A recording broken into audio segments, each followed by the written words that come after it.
Okay, we are good. I'm trying to get my head inside of the camera. Okay, it's loud. It go.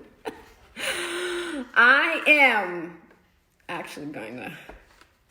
My Facebook is a little off. Hold on. There we go. Facebook. Okay. People, we are at part 3 today.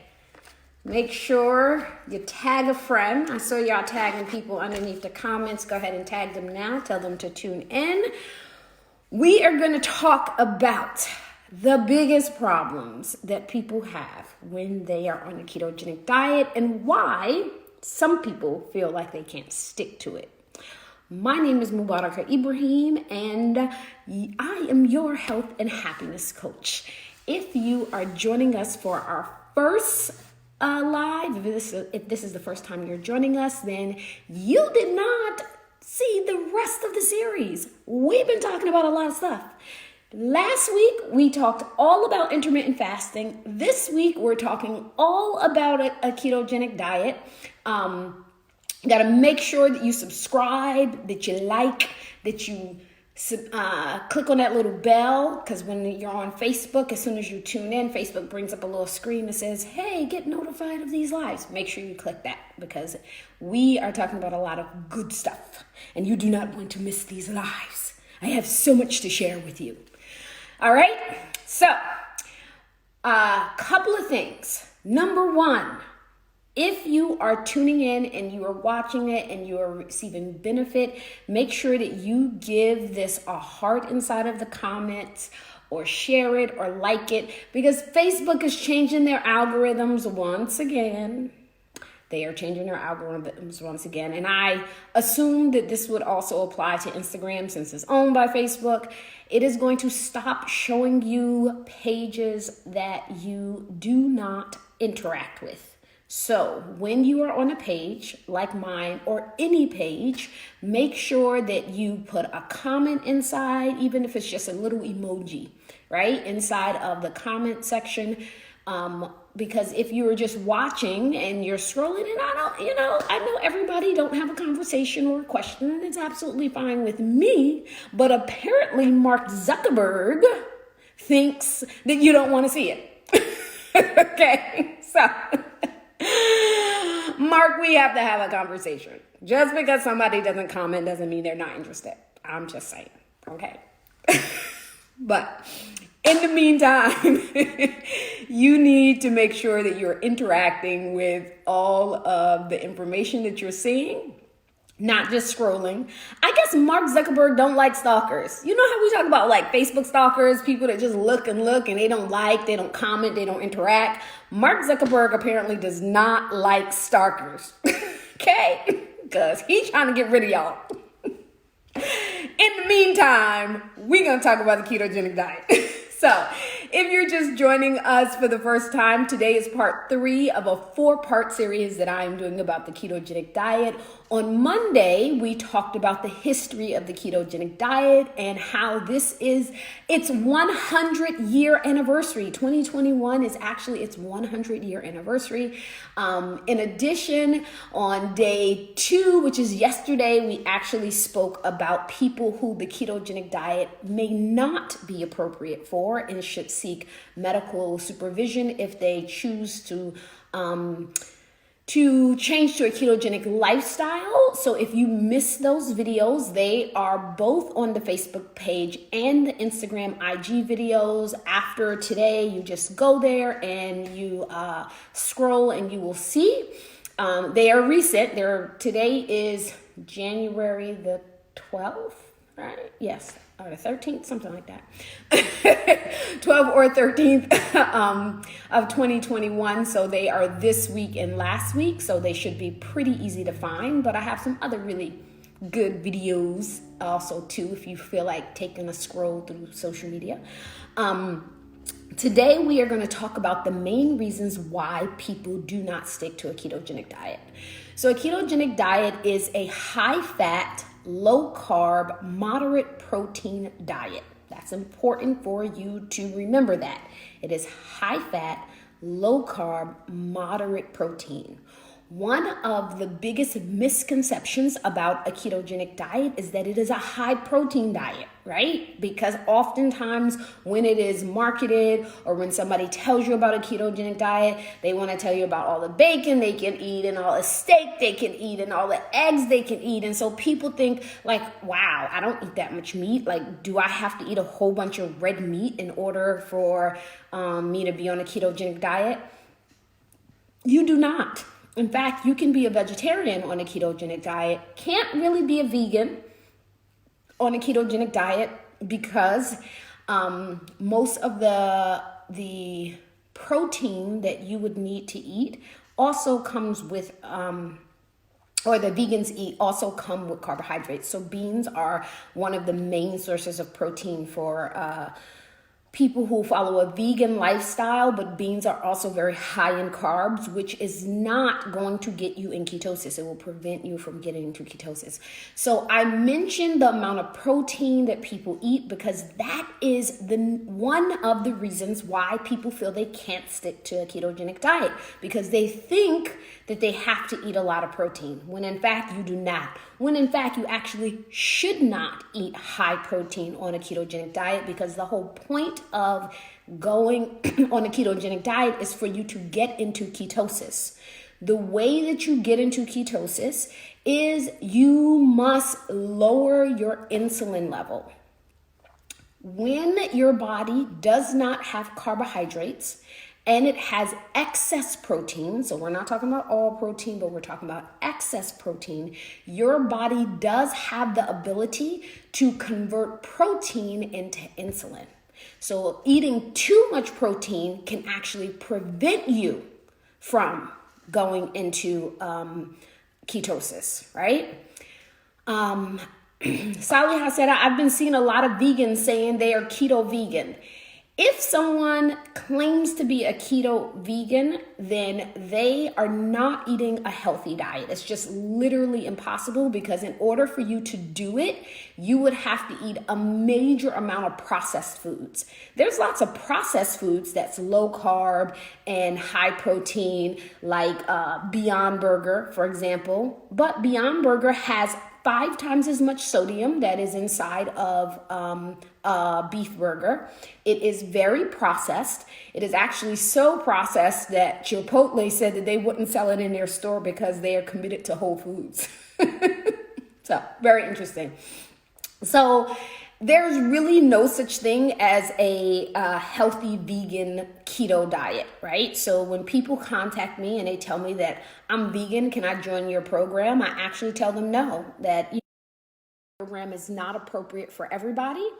And it is not appropriate for vegans, because I do offer a vegetarian version. So when you join the MR40 method, you will get a menu and meal plan and recipes that use animal protein like chicken, fish, and beef. And then you also will get a menu and meal plan that is completely vegetarian. Vegetarian means it doesn't include any animal meats, but it does include dairy and it does include eggs, right? So if you eat dairy and eggs, then you can certainly follow a ketogenic lifestyle, but vegans, not so much. So knowing that protein,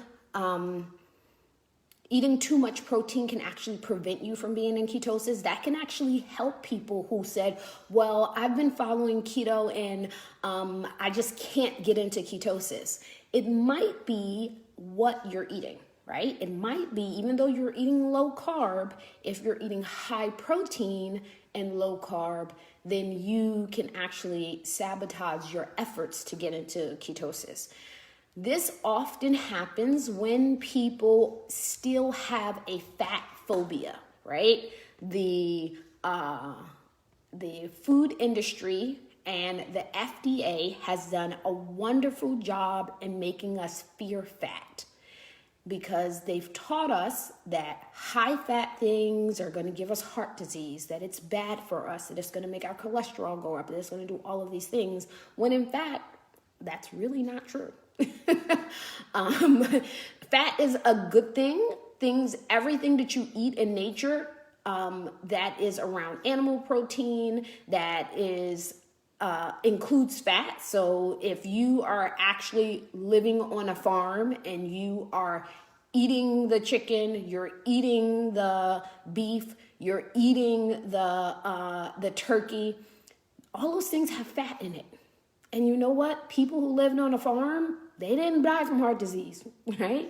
So when we think about our ancestors, even 100 years ago, we don't even have to go back that far, right? 100 years ago, people ate fat. They ate butter. They ate full fat milk, and they didn't have diabetes the way that we have diabetes today, right? So I tell people, eat as if you, even though we're more modern today, right? We live in a society where we go to the store to pick up our meat instead of growing it in our backyard. Well, most people anyway.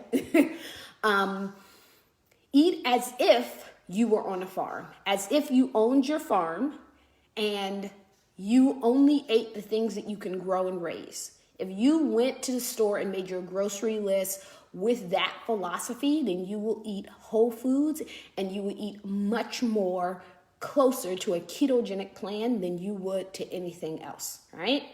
So that's number one.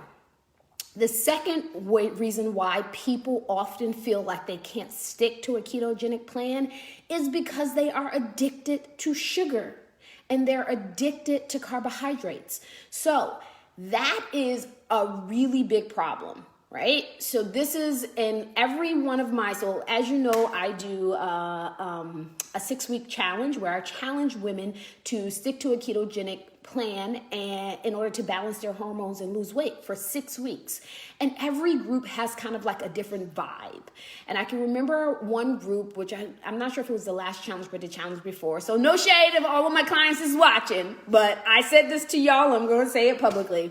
One of the things that I discouraged that I noticed at one time in the group is that everybody was posting ketogenic desserts and ketogenic snacks and can I have monk fruit and can I have stevia and what can I do to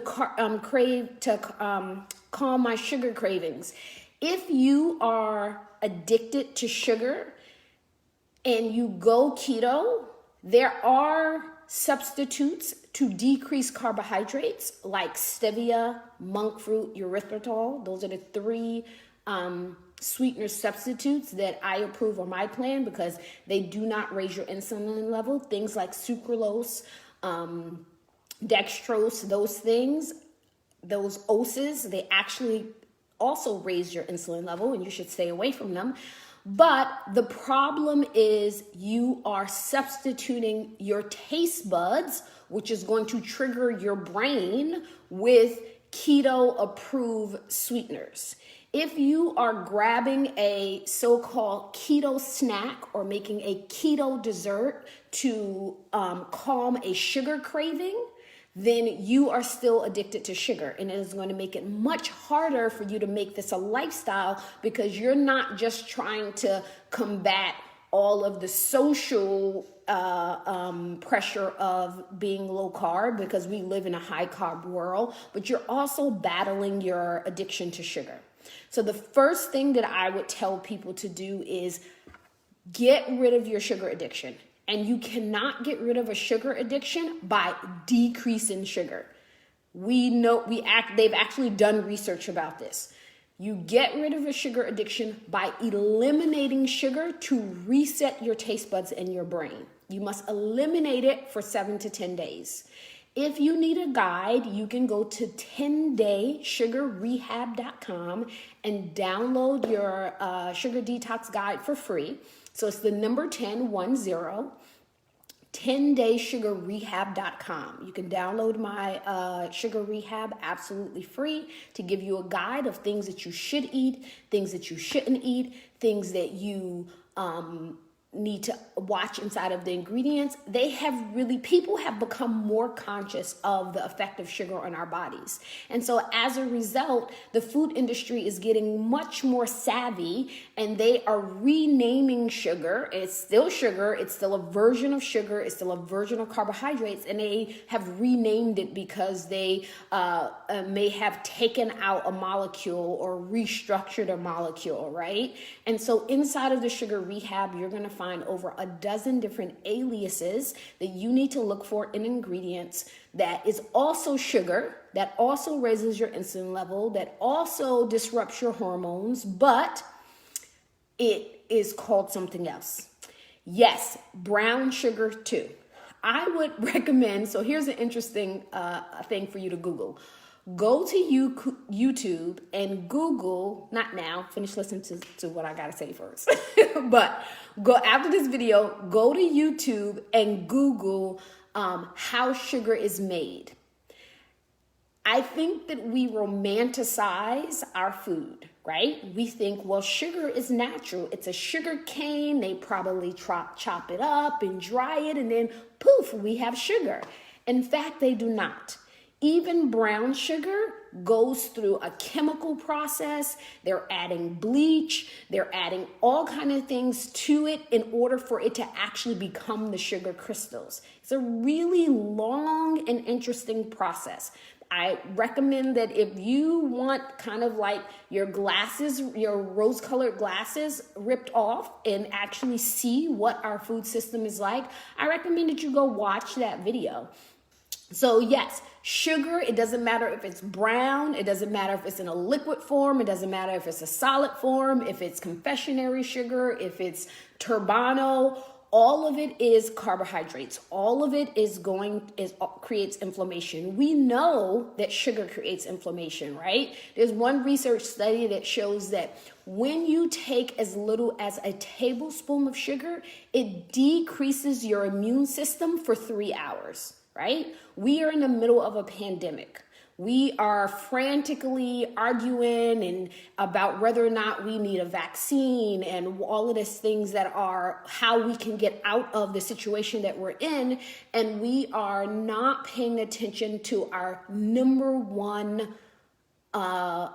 defense. Our number one defense is our immune system. Right? We should be doing everything in our power to keep our immune system strong, to improve our immune system. And you do that through nutrients and through movement. Those are the things, not just what you eat, right? People are really quick to say, oh, I'm taking elderberry and I'm taking vitamin C and I'm doing all of this stuff. But you're taking the elderberry before they eat their piece of cake. Right? Or before they drink their juice. It actually does no good. If you are doing things to boost your immune system and then you're countering it with things that lower your immune system, you might as well save your money. Honestly.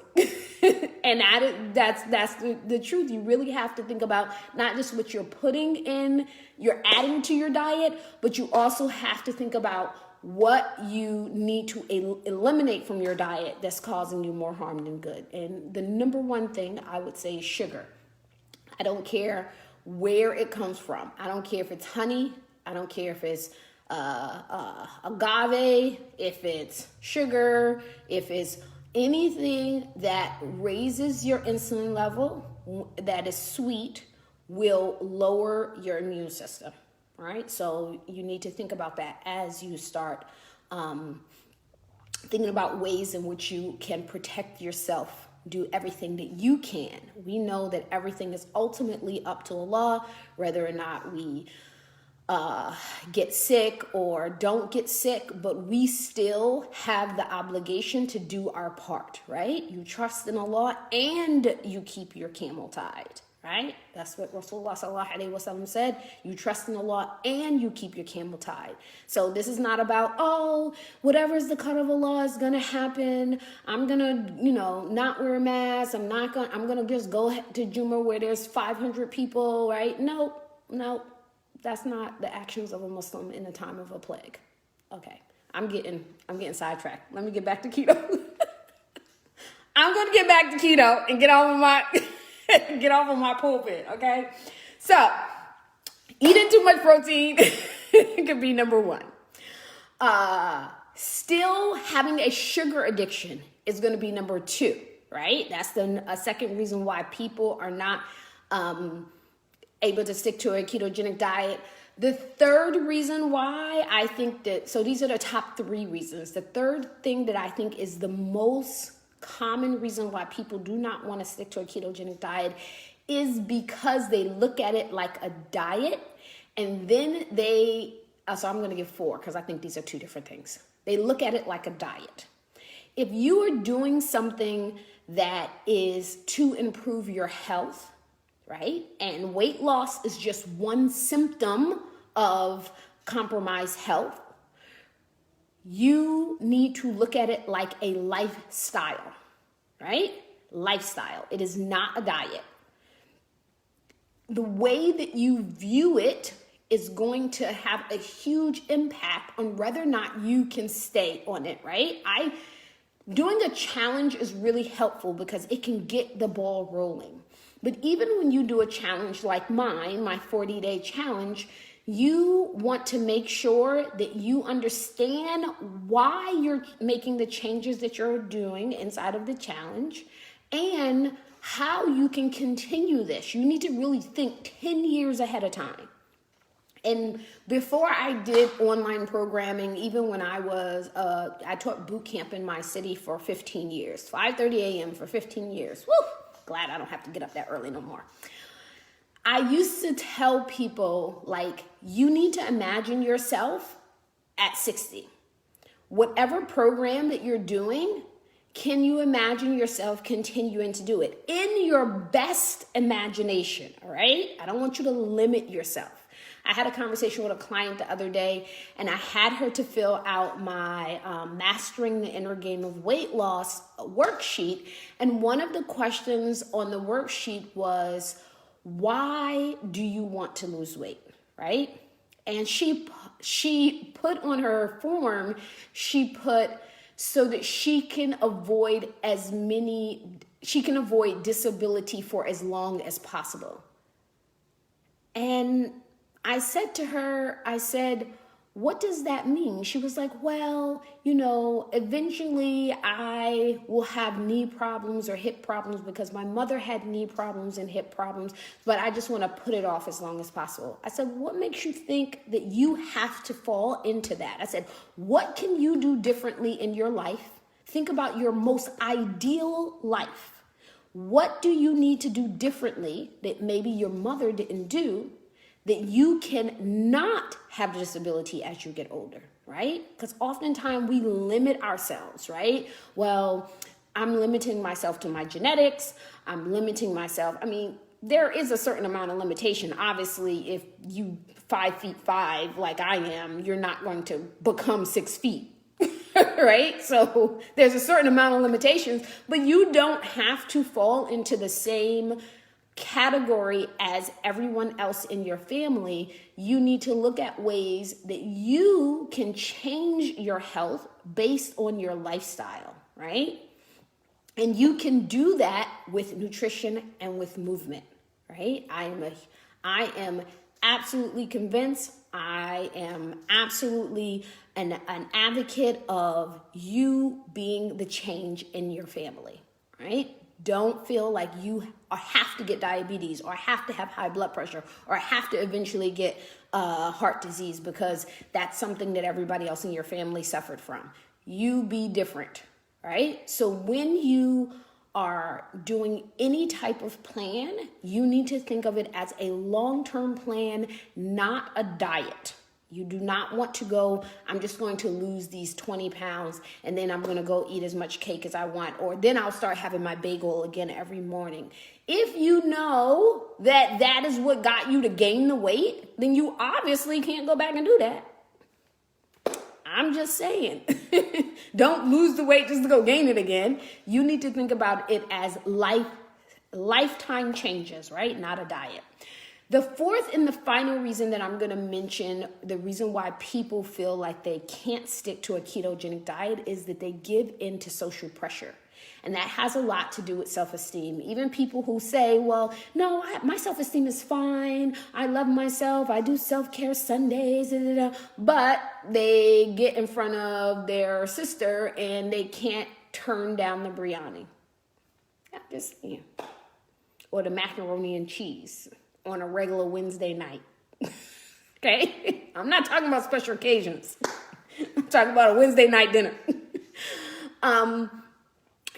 Giving into the social pressure is one of the main reasons why people tend to go off of the plan. But again, I will tell you that you have to think about yourself. I am going to implore you to be selfish, because when you're looking in the mirror and you can't fit into a pair of pants that you used to fit into, when you can't fit into a dress that you used to fit into, your family is not all around you encouraging you on. You are feeling that sense of shame by yourself. When you go to the doctor and the doctor is giving you a prescription for diabetes, for high blood pressure, for whatever disease or dysfunction that you've developed, your family isn't sitting all around you also getting prescriptions for those things. Your body is where you have to live. You don't have to force your lifestyle on other people, but you just need to be consistent in it. I encourage people, particularly people who choose to follow a ketogenic plan, because they know that it is essential for their health transformation. You need to look at obesity like a disease, because it is categorized as a disease. If you have excess fat, then it is a metabolic dysfunction. And if you had an allergy, right? So if you had an allergy to peanuts and somebody offered you a peanut butter sandwich, you would say, no, I can't eat that. Why? Because it's going to give me hives. It's going to give me anaphylactic shock. So there should be no difference in you saying, no, I'm not going to eat the pasta because it's going to raise my insulin level. It's going to cause me to be overweight. It is going to put my health at risk. You need to look at it in the same way. So it is the mind shift that you have to overcome in order for you to be consistent in the things that is the most appropriate for your health. You know, I did a reel like last month or something. And it was when people offer you all of these things, carbs, I put bread and pasta and rice, just say no. And I think I probably had more arguments underneath that post that I had all year long with all of these people telling me, oh, how what I'm saying is so wrong, that there's nothing wrong with bread and pasta and stuff like that. Every food is not for everyone. If you do not have a weight problem, like we said yesterday, and that is not a problem for you, then go eat your bread. If it doesn't you, then go eat your bread. But if you are overweight, if you are obese, if you have metabolic dysfunction and insulin resistance like PCOS, like diabetes, if you have high blood pressure, if you have any of these things, then those are not the foods that are the most healthful for you, and you have to learn to say no. And no is a complete sentence, sis. You do not have to justify it. You don't have to get approval to nobody on what you put in your mouth. It's your mouth and it's your body. We have to stop seeking approval for people to be what we want to be. If you want to follow a plan that is going to give you the best results that you need in order for you to feel more confident, in order for you to lose weight, for you to get healthier, for you to reverse your diabetes, then you don't have to justify that to nobody. Be you and just be consistent, and everything around you will fall in place. right? If you know that somebody does not eat something or somebody does not wear something, you're not going to offer it. When you go around your non-Muslim friends and they know you don't eat pork, do you give into the pressure of eating pork? No, I don't eat that, right? And eventually they stop offering you pork. If you work in a corporate environment and they go happy hour and you tell them, I don't go to bars and I don't drink, right? They ask you a couple of times and then after a while, they stop asking you, right? Because you were consistent in your resolve.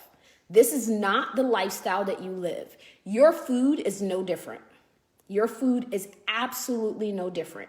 You have to be consistent and you have to eat the way that you feel that you need to eat, all right?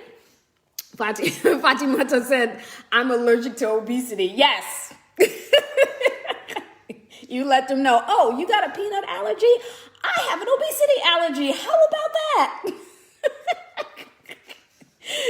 You suffer from ragweed? Oh my gosh, and you start sneezing anytime spring comes around? You know what? I start getting bigger anytime bread comes around. I can relate.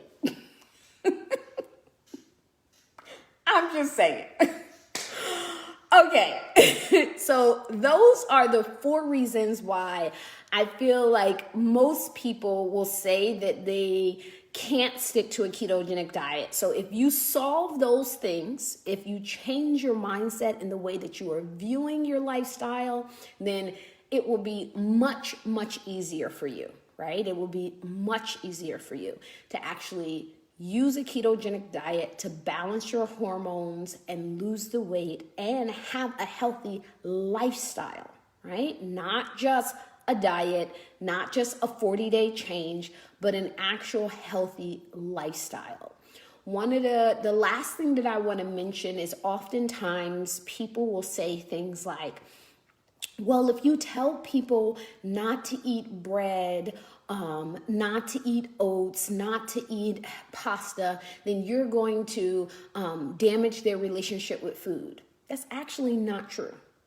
Most people who follow a ketogenic plan, a well-formulated ketogenic plan, will tell you that it actually improved their relationship with food. Because when you balance your hormones, particularly your leptin and ghrelin hormones, if you're doing it correctly, when you no longer have sugar cravings, you actually go to food with the intentions of this is a nutrient that is going to fuel my body and fuel my fitness and health goals, right? You're not eating out of emotion. You're not eating out of social pressure. You're not eating because you're sad or because you're happy. You're actually eating food for the purpose that is intended, and then you'll actually see food for what it is, right? Food is energy. It is fuel. It is nutrients. It's not your friend. It's not your therapist. That's not the intentions of food.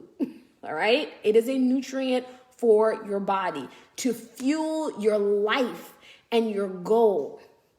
Your goals. Whether that goal is, whether you just want to be able to do 10 push-ups or you want to run a marathon. That is the purpose of food, is to fuel those goals for you, all right? So it actually improves your relationship with food instead of it damaging your relationship with food. Anybody who says that generally has never done a ketogenic or intermittent fasting program. That is all I got to say about that. All right. Tomorrow is Thursday. It is going to be part 4 of a 4-part series on a ketogenic diet, and we're going to talk about food. So you can bring all your food questions tomorrow. I'm going to show you how to make keto coffee, and we're going to talk about who maybe want to put some butter in their coffee and who should not. We're going to also talk about what I eat on an average day. And so I am looking forward to tomorrow because I get to eat. All right. So 11:30 a.m. Eastern Standard Time on Thursday. And I will see you tomorrow, inshallah. All right. I will talk to you guys then. Assalamu alaikum.